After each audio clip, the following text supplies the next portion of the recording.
رحمن رحمن ساعدني يا رحمن اشرح صدري قرآن. اعوذ باللہ من الشیطان الرجیم بسم اللہ الرحمن الرحیم قل ان کنتم تحبون اللہ فاتبعونی یحببکم اللہ ویغفر لکم ذنوبکم واللہ غفور الرحیم قل اطیعوا اللہ والرسول فإن تولوا فإن اللہ لا يحب الکافرین صدق اللہ العظیم۔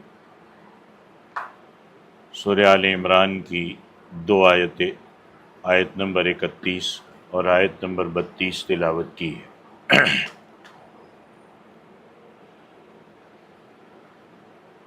تھوڑا آگے بیٹھیے کیونکہ پچھلے 1.5 ہفتے بھی میں نے تفسیر اس لیے نہیں کی کہ میرے گلے میں تکلیف تھی، تاکہ آواز آپ تک پہنچ جائے۔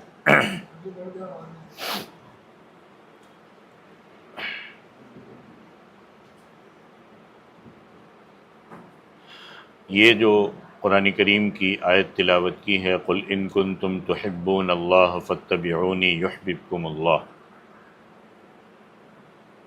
اس آیت کو اگر نجران کے واقعے کے ساتھ جوڑا جائے، کیونکہ پچھلے دنوں سبق میں نجران کے عیسائیوں کا وفد آپ صلی اللہ علیہ وسلم کی خدمت میں آیا، مسجد نبوی میں ٹھہرا اور وہاں آپ صلی اللہ علیہ وسلم سے کچھ بات چیت ہوئی،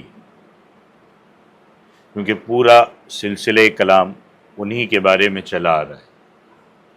تو اس آیت کا پیچھے سے تعلق یہ ہے کہ نجران کے عیسائیوں نے یوں کہا تھا کہ ہم عیسیٰ علیہ السلام کی تعظیم اللہ کی محبت کی وجہ سے کرتے۔ اسی طریقے سے اس کا شان نزول یہ بھی ہو سکتا ہے کہ یہود اور نصارہ دونوں یہ دعویٰ کرتے تھے کہ نحن ابناء اللہ و احباہ، کہ ہم تو اللہ کے بیٹے ہیں، اللہ کے چہیتے، یعنی ہم اللہ کے لاڈلے ہیں اور اللہ ہم سے محبت کرتا ہے۔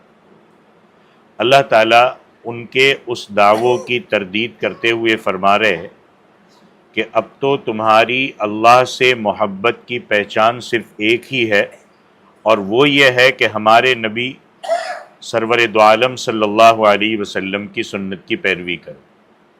آپ یہ کہو کہ ہم عیسیٰ علیہ السلام کی تعظیم کرتے ہیں تو ہم اللہ سے محبت کرتے ہیں، یہ اب نہیں چلے گا۔ اگر آپ چاہتے ہو کہ اللہ آپ سے محبت کرے تو آپ کو محمد الرسول اللہ صلی اللہ علیہ وسلم کی پیروی کرنی پڑے گی۔ تو پتہ چلا کہ واقعی اللہ تعالیٰ سے محبت ہے۔ پھر اس صورت میں واقعی اللہ تعالیٰ تم سے محبت کرے گا، لیکن صرف دعویٰ کر لینا کہ ہم اللہ تعالیٰ کے محبوب ہے جبکہ عمل بالکل اس کے خلاف ہے، اس کا کوئی جواز نہیں۔ نبی کریم صلی اللہ علیہ وسلم کو خطاب کرتے ہوئے اللہ تعالیٰ فرماتے ہیں کہ قل ان کنتم تحبون اللہ فاتبعونی، کہ اے پیغمبر صلی اللہ علیہ وسلم آپ ان لوگوں سے کہہ دو کہ اگر تم اللہ سے محبت رکھتے ہو تو میری اتباع کرو۔ یہ پیمانہ ہے، ادھر ادھر کی باتیں نہیں چلے گی، میری اتباع کرو۔ اگرچہ نجران کے وفد کی آمد اور اس وقت کے حالات کے بیک گراؤنڈ میں یہ بات ہو سکتی ہے کہ یہ خطاب یہودیوں سے ہے، نصرانیوں سے ہے، لیکن جیسے کہ میں پہلے بھی کہہ چکا ہوں کہ رب کریم عموماً کسی خاص فرد یا کسی خاص گروہ کا نام لیے بغیر نصیحت کی بات اس طرح ارشاد فرماتے ہیں کہ جس سے پوری دنیائے انسانیت کے لوگ فائدہ اٹھائے اور وہ سب کے لیے ایک عمومی نصیحت بن جائے۔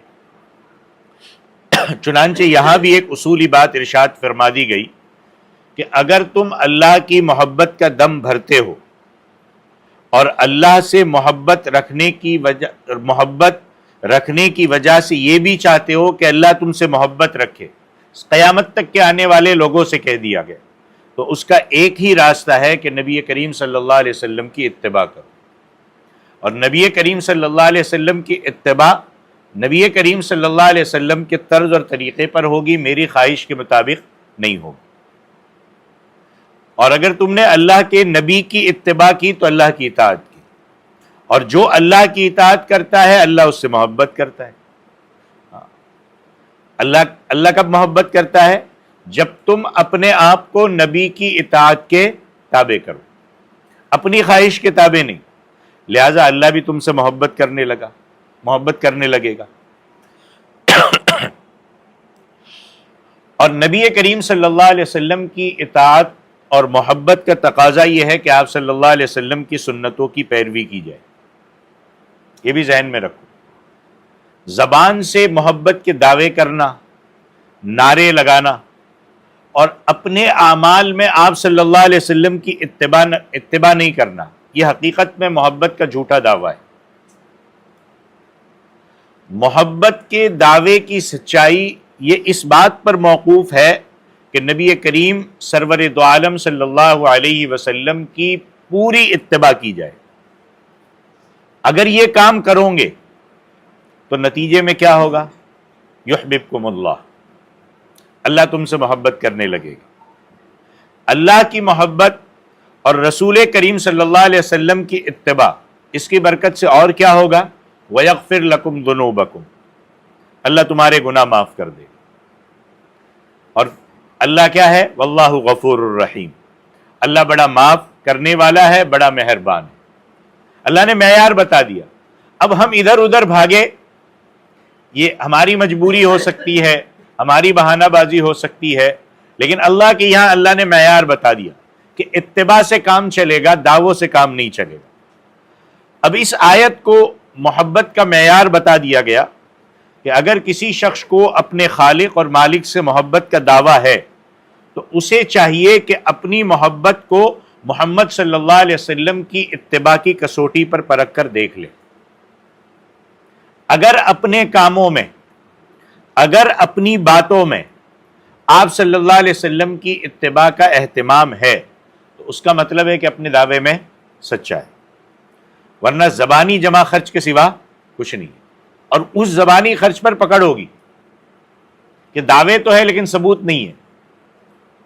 نبی کریم صلی اللہ علیہ وسلم کی سنت کا تعلق، میں نے ابھی بھی کہا نا کہ آپ صلی اللہ علیہ وسلم کی سنت کا اتباع کرنا پڑے.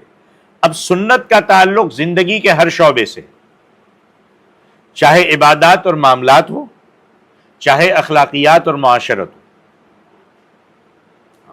ایک مسلمان کو یہ چاہیے کہ زندگی کے ہر قدم پر آپ صلی اللہ علیہ وسلم کی سیرت اور سنت کو اپنانے کی بھرپور کوشش کرے. اچھا، بعض سنتیں ایسی ہوتی ہے کہ جنہیں اپنانے میں تھوڑی محنت کی ضرورت ہوتی ہے،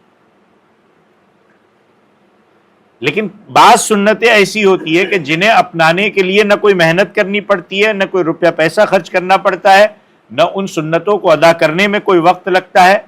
صرف غفلت کی وجہ سے ہم اس کی برکتوں سے محروم رہ جاتے ہیں. مثال کے طور پر میں ایک ہی سمجھا دوں آپ کو. کوئی شخص مسجد میں داخل ہو تو سنت کیا ہے؟ پہلے دایاں پاؤں داخل کرے. کوئی مشکل ہے؟ نہیں ہے. کوئی وقت خرچ ہوتا ہے؟ نہیں. کوئی روپیہ خرچ ہوتا ہے؟ نہیں. کیا پڑھے؟ درود پڑھے. کوئی بھی درود آپ کو یاد ہو پڑھے.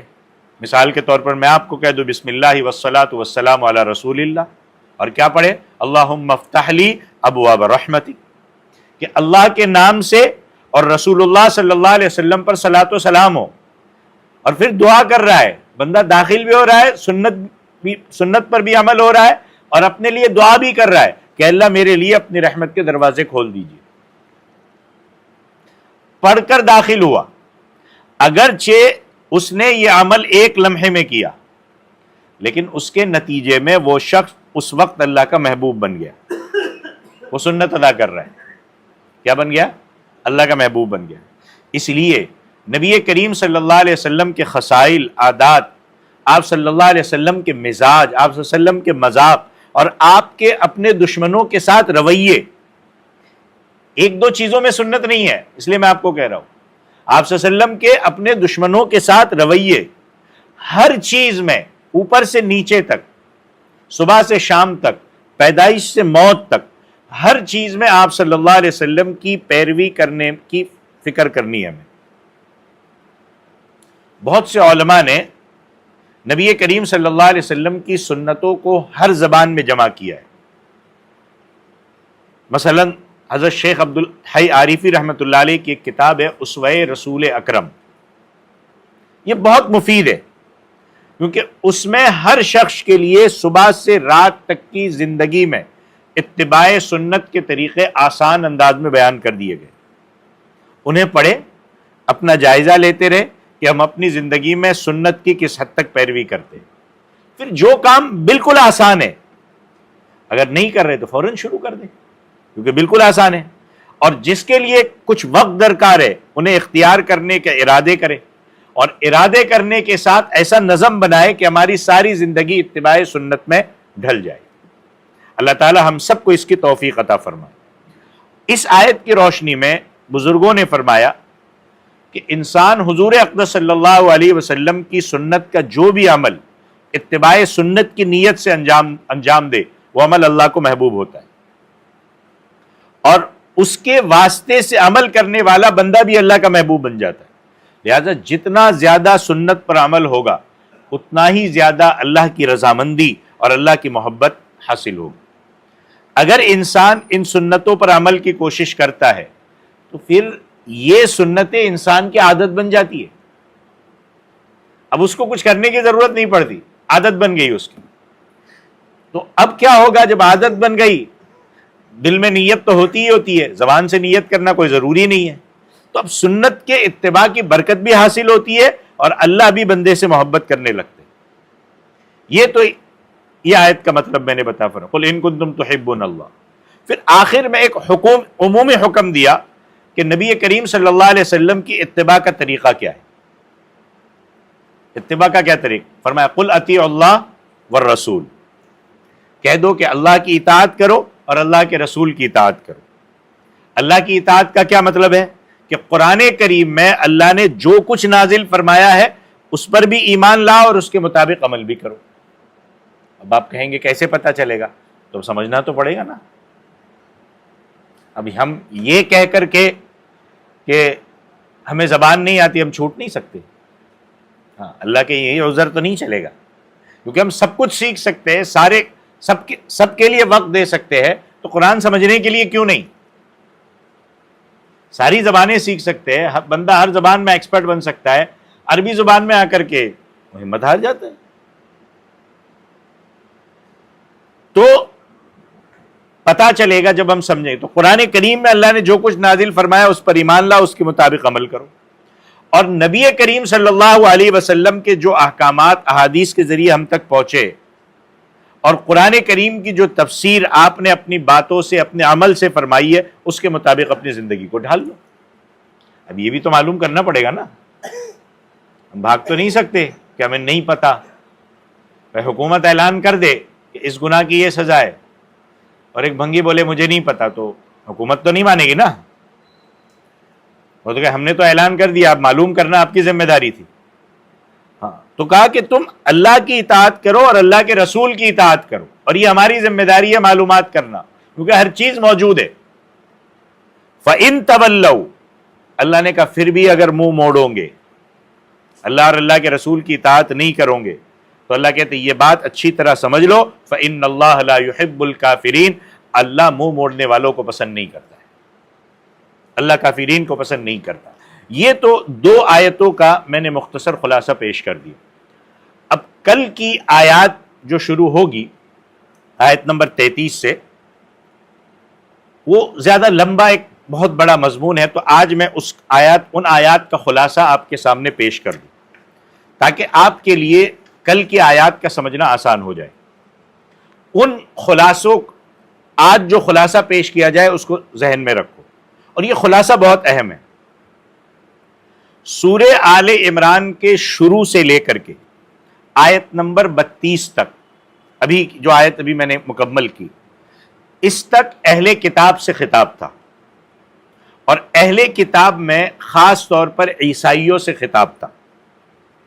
اور جیسا کہ ابھی پہلے عرض کیا گیا کہ نجران کے عیسائیوں کا ایک وفد حضور اقدس صلی اللہ علیہ وسلم کی خدمت میں حاضر ہوا تھا، اور اس نے حضرت عیسیٰ علیہ السلام کے خدا کا بیٹا ہونے کی دلیلیں پیش کرنے کی کوشش کی تھی.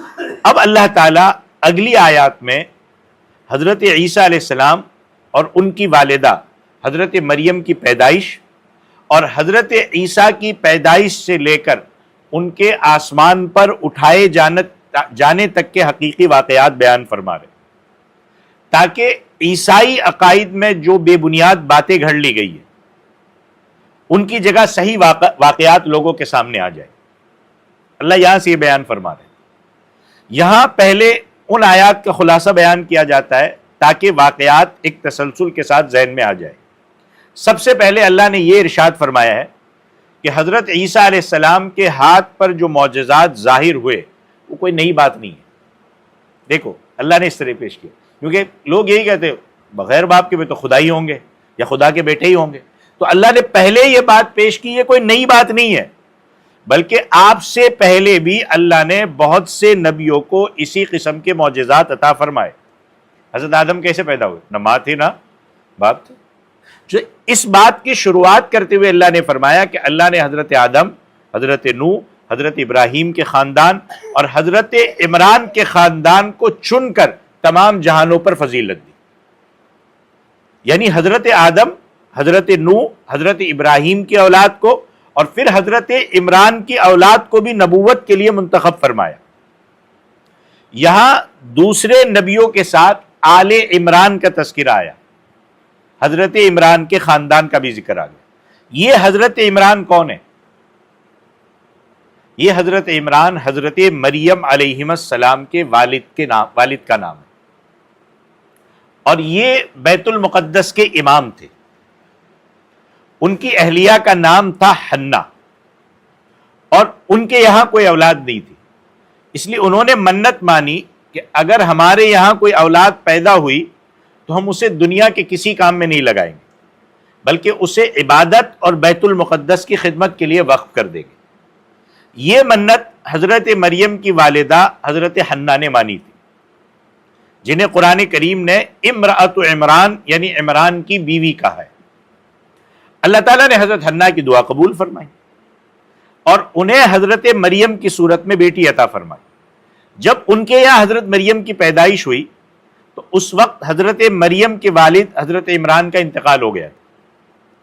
اب حضرت مریم کی والدہ حضرت حنا کو دو قسم کے مسائل کا سامنا کرنا پڑا۔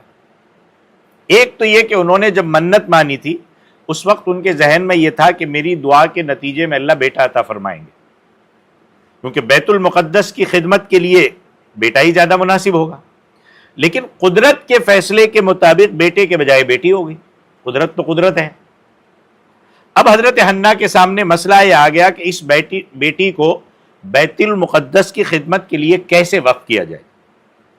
ظاہر ہے کہ بیٹی بیت المقدس کی خدمت اس طرح نہیں کر سکتی تھی جس طرح مناسب انداز میں ایک بیٹا کر سکتا تھا، لیکن چونکہ اللہ نے لڑکی عطا فرمائی، بالآخر انہوں نے لڑکی کو وقف کر دیا، اور اللہ نے ان کو اخلاص کی برکت سے، ان کے اخلاص کی برکت سے قبول فرما کر ان کی شان ساری دنیا کی لڑکیوں سے ممتاز کر دی۔ حضرت مریم کی ایک شان اللہ نے بنا دی۔ حضرت حنا کو ایک مسئلہ تو یہ تھا۔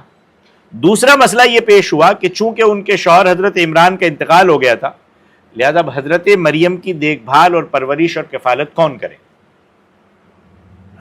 حضرت حنا نے چاہا کہ حضرت مریم کو بیت المقدس ہی میں رکھے۔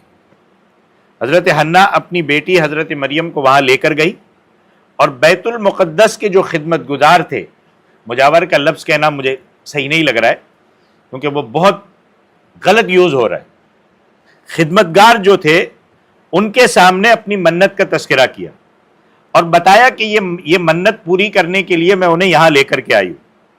بیت المقدس کے جو خدمتگار تھے انہوں نے سمجھا کہ یہ تو ایک مقدس بچی ہے، اور ہر ایک کی خواہش یہ تھی کہ وہ اس بچی کی کفالت کرے اور اس کا سرپرست بنے۔ اس وقت بیت المقدس کے الگ الگ خدمت گزار تھے جو بیت المقدس کی خدمت کیا کرتے، اور انہی میں حضرت حنا کے بہنوئی حضرت زکریا علیہ السلام بھی تھے، جو حضرت حنا کی بہن علیشہ کے شوہر تھے۔ حضرت زکریا نے دوسرے خدمت گزاروں سے یہ ذکر کیا، چونکہ اس بچی کی خالہ میرے گھر میں ہے اور خالہ ماں کی طرح ہوتی ہے، لہذا اس کی کفالت کا مجھے زیادہ حق پہنچتا ہے، لہذا آپ مجھے دے دیں، میں خدمت کروں گا۔ لیکن وہ بھی خواہش مند ہے کہ نہیں، ہمیں چاہیے، ہم خدمت کریں گے۔ چنانچہ وہ حضرت زکریا کے حق میں دستبردار نہیں ہوئے. جب ان کی کفالت کے بارے میں یہ اختلاف ہوا تو آخر کار یہ طے ہوا کہ اس بچے کی کفالت حاصل کرنے کے لیے قرآن اندازی کی جائے. قرآن اندازی کا طریقہ یہ اختیار کیا گیا کہ جتنے لوگ چاہتے تھے کہ وہ حضرت مریم کی کفالت کرے ان سب سے کہا گیا کہ ایک قلم لو، قلم پر اپنا نشان لگاؤ، اپنا نام لکھو اور انہیں پانی کے بہاؤ پر ڈالو. جس کا قلم پانی کے بہاؤ کے مخالف میں جائے اس کا مطلب یہی سمجھا جائے گا کہ اللہ کی طرف سے اس کے بارے میں حضرت مریم کی کفالت کا فیصلہ ہوا. اب طے شدہ ترتیب کے مطابق قلم پانی میں ڈالے گئے، باقی سب کے قلم پانی کے بہاؤ کے سمت کے بہنے لگے. یعنی اس طرف بہاؤ ہے تو قلم ایسے بہنے لگے. حضرت زکریا کا قلم پانی کے بہاؤ کے مخالف سمت میں چلا، پانی اس طرف چل رہا تھا، وہ قلم چلا الٹا. اس قرآن اندازی کے نتیجے میں حضرت زکریا کو حضرت مریم کی کفالت کا شرف عطا ہوا. اب چونکہ حضرت مریم کو بیت المقدس کے لیے وقف کیا گیا تھا، اس لیے حضرت زکریا نے ان کے لیے بیت المقدس کے قریب ایک چھوٹا سا گھر بنا دیا اور ان کی پرورش کے انتظام کے لیے ایک دایا، ایک دودھ پلانے والی عورت کا انتظام کر دیا. وہ حضرت مریم کی پرورش کرتی رہی، انہیں دودھ پلاتی رہی اور اللہ نے انہیں بہت تیزی سے نشو و نما عطا فرمایا، بہت تیزی سے بڑی ہوئی اور وہ جلد ہی بڑی ہو گئی.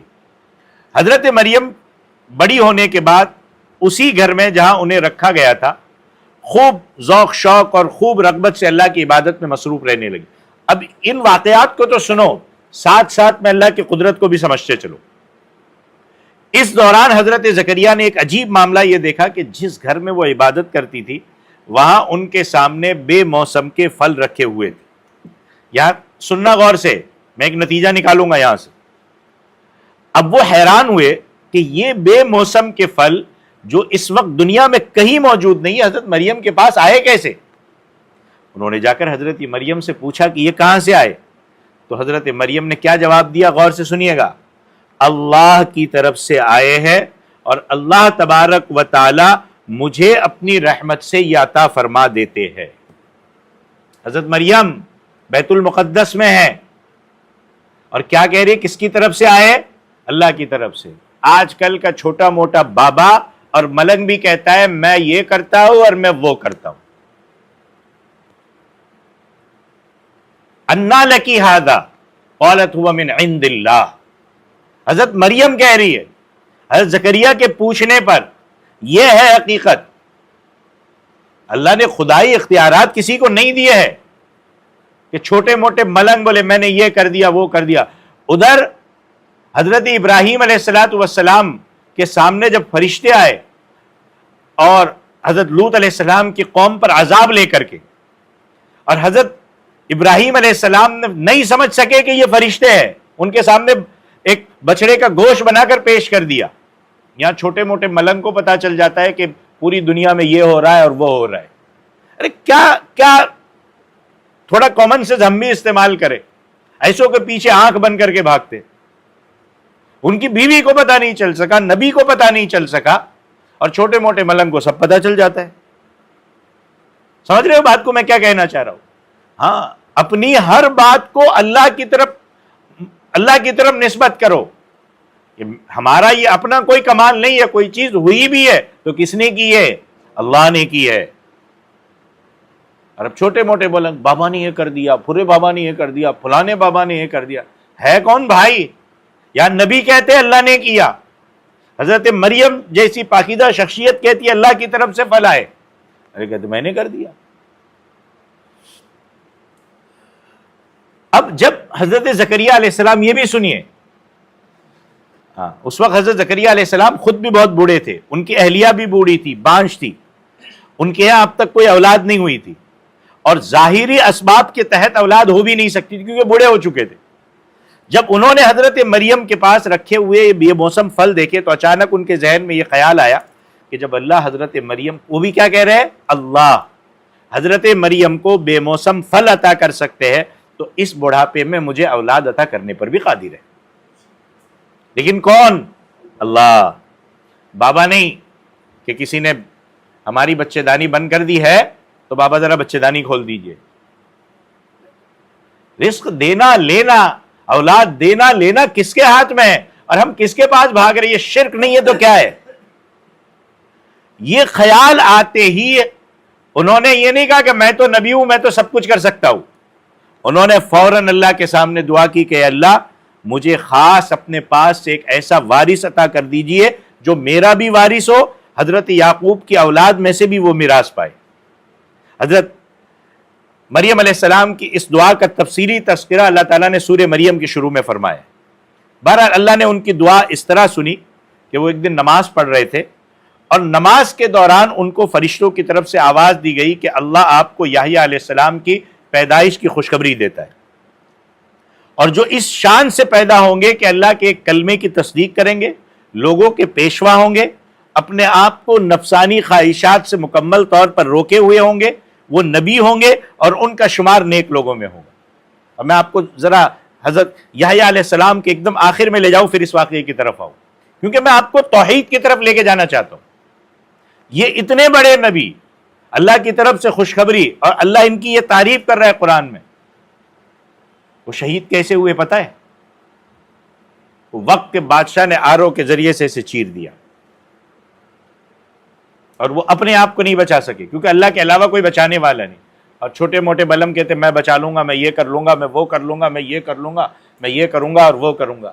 خدا رکھ، میں اپنی عوام کامن سینس کیوں استعمال نہیں کرتی؟ تھوڑا دماغ تو استعمال نہیں کرتی؟ یا ہزاروں بم پھوڑ دیے گئے، ہزاروں بچے ذبح کر دیے، کہاں ہے وہ بابا؟ جاؤ بچاؤ ہزاروں کو، لاکھوں کو. لاکھوں بچے ذبح ہو گئے، پورا علاقے لاکھوں کی تعداد میں اجاڑ دیے گئے، کہاں ہے بابا؟ جاؤ بجا کے بچاؤ. تو حضرت یحییٰ علیہ السلام کی خوشخبری دی. اب حضرت زکریا علیہ السلام کو جب بیٹی کی پیدائش کی خوشخبری سنائی گئی تو انہوں نے کہا کہ یا اللہ یہ بچہ کیسے پیدا ہوگا جبکہ میں تو بڑھاپے کی انتہا کو پہنچا ہوا ہوں، میری بیوی بانجھ ہے، کیا ہم دوبارہ جوان ہو جائیں گے یا اسی حالت میں بچہ ہوگا؟ اب وہ بھی اپنی بزرگی نہیں بتا رہے کہ میں نبی ہوں تو ہوگا، وہ بھی اللہ سے کہہ رہے اللہ کیسے ہوگا؟ اس پر اللہ کی طرف سے یہ جواب ملا کہ اللہ اسی طرح اسی حالت میں آپ کو بچہ عطا فرمائے. اس پر حضرت زکریا علیہ السلام نے اللہ سے درخواست کی کہ اللہ مجھے کوئی ایسی نشانی عطا فرما دیجئے کہ جب میری بیوی کے یہاں حمل ٹھہرے تو مجھے اس کا پتہ چل جائے، تاکہ میں اسی وقت سے اللہ آپ کا شکر ادا کرنا شروع کروں. اللہ نے حضرت زکریا کی درخواست کے جواب میں فرمایا کہ تمہاری بیوی کے یہاں حمل ٹھہرنے کی علامت یہ ہوگی کہ 3 دن کے لیے تم سے بولنے کی قدرت چھین لی جائے گی. یہ دیکھو اللہ، اب اتنا پاور ہوتا تو بولنے کی اپنی جو قدرت وہ چھوڑ بند کروا دیتے کہ نہیں میں تو بولوں گا، لیکن اللہ کہتے قدرت چھین لی جائے گی، اور وہ بھی اللہ کے محتاج ہے، اور تم پر ایسی حالت طاری ہو جائے گی کہ تم اللہ کے ذکر اور تسبیح کے علاوہ کچھ نہیں کر سکو گے، اور اگر بات کرنے کی ضرورت پیش آئے گی تو اشاروں سے بات کرنی ہوگی. چنانچہ ایسا ہی ہوا، اور 3 دن تک انہیں بولنے پر قدرت نہ رہی اور وہ ذکر میں مشغول ہو گئے. پھر اللہ کے فضل و کرم سے ان کے یہاں بیٹا پیدا ہوا جس کا نام یحییٰ رکھا گیا، اور آج ہم انہیں حضرت یحییٰ کے نام سے پکارتے ہیں. ایک طرف تو یہ معاملہ ہوا، دوسری طرف اللہ نے فرشتوں کے ذریعے حضرت مریم کو یہ پیغام بھیجا کہ آپ اسی طرح اپنی عبادت میں مشغول رہیں، اور ان کو یہ خوشخبری سنائی گئی کہ آپ کے یہاں بھی ایک بچہ پیدا ہوگا جو بغیر باپ کے صرف اللہ کے کلمہ کن کے ذریعے پیدا ہوگا. اس کا نام مسیح عیسیٰ ابن مریم ہوگا، اور دنیا اور آخرت میں اسے بڑی وجاہت حاصل ہوگی. وہ اللہ کا مقرب ہوگا، اللہ اسے بہت معجزے عطا فرمائیں گے جو ان کی نبوت پر دلالت کرنے والے ہوں گے. وہ لوگوں سے بچپن میں ہی بات کرنا شروع کریں گے. اب اس بات پر حضرت مریم نے بھی پھر وہی سوال کیا. میں آپ کو سمجھانا چاہ رہا ہوں کہاں لے جا رہا ہوں. حضرت مریم نے پھر وہی سوال کیا جو حضرت زکریا نے کیا تھا. ہاں، حضرت زکریا کا سوال یہ تھا کہ میری بیوی بانجھ ہے، میں بہت بوڑھا ہو چکا ہوں، میری اولاد کیسے ہوگی؟ لیکن حضرت مریم کے معاملے میں تو بچے ہونے کی خبر اور زیادہ عجیب تھی، کیونکہ حضرت مریم کی کسی سے شادی نہیں ہوئی تھی، وہ تنہا تھی. اس لیے انہوں نے اللہ سے سوال کیا کہ میرے یہاں اولاد کیسے ہوگی جبکہ مجھے کسی انسان نے چھوا تک نہیں ہے. اس کے جواب میں اللہ نے فرمایا کہ اسی طرح ہوگا، اور اللہ تعالیٰ اپنے فضل و کرم سے اپنے کلمہ کن سے پیدا کر دیں گے. انہیں بہت سے معجزات عطا کیے جائیں گے اور انہیں بنی اسرائیل کی طرف نبی بنا کر بھیجا جائے گا. آگے آنے والی آیات میں یہ ساری تفصیل اللہ نے یہ بیان کرنے کے لیے ارشاد فرمائی ہے کہ حضرت عیسیٰ جو بغیر باپ کے پیدا ہو گئے تھے. ابھی دیکھو معجزے پر معجزے میں نے آپ کو گنائے، ایک کر کے ایک لگاتا.